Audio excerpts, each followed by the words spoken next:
अस्सलाम वालेकुम।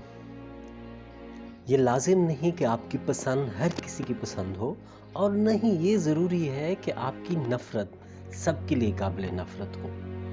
हमारा मुआशरा मोहब्बत और पसंद को तो शायद ही कोई अहमियत देता हो, लेकिन नफ़रत हम सो कर भी करते हैं और सुबह शाम करते हैं। सामने वाले को हमारे जज्बात का इल्म है या नहीं, लेकिन हम अपने आप को अंदर से इसी नफ़रत में मार देते हैं, पिघला देते हैं, जला देते हैं, और दिमाग नफ़रत से फटने लगता है। सर इस काबिल नहीं रहता कि सराहने से उठाया जाए। हम ये भी तवक्को रखते हैं कि पूरी दुनिया इससे नफ़रत करे और अपने हल्का अहबाब की फहरिस्त से भी निकाल फेंकें। नफ़रत करना बहुत आम बीमारी है। इसी बीमारी का नुकसान सिर्फ और सिर्फ नफ़रत करने वाले को होता है, सामने वाले को नहीं, या फिर बिल्कुल बहुत ही कम। मुआशरा हमें मोहब्बत करना नहीं सिखाता, नफ़रत करना खूब सिखाता है। जब मासूम बच्चा अल्फाज को जोड़ना सीख रहा होता है, तो इसे अपने कमरे से पहले यही अल्फाज सुनने को मिलते हैं कि बेटा चच्ची के कमरे में नहीं जाना।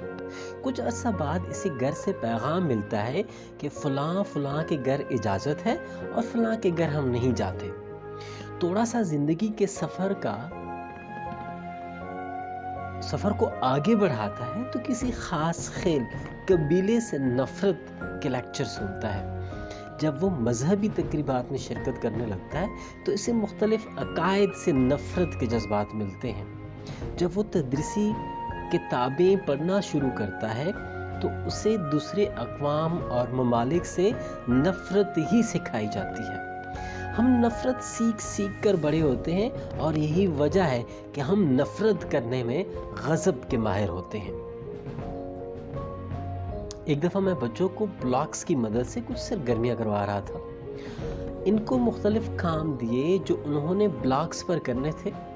मैं थोड़ी देर तक कहीं मसरूफ़ हुआ और बाद में फ़र्श पर देखा तो खिलौने कोई ख़ास अंदाज में सजे हुए थे। समझ तो मैं गया कि क्या हो रहा है। पूछा, बेटा ये क्या कर रहे हैं आप, ये क्या बनाया हुआ है? बच्चा बोलता है कि ये मेरी फ़ौज है और ये मेरे दुश्मन की फ़ौज है। ये दुश्मन के सिपाही मरे पड़े हैं। ये एक 4 साल के बच्चे की सोच है जिसने अभी मदरसा जाना शुरू किया है। हमारे बड़ों का हाल सुनिए, वो ख़ास तकरीबात पर अपने बच्चों को पिस्तौल और बंदूक बतौर तोहफ़ा पेश करते हैं। जितनी बच्ची की कुर्बत ज़्यादा होगी, उतनी बंदूक की नाली बड़ी होगी।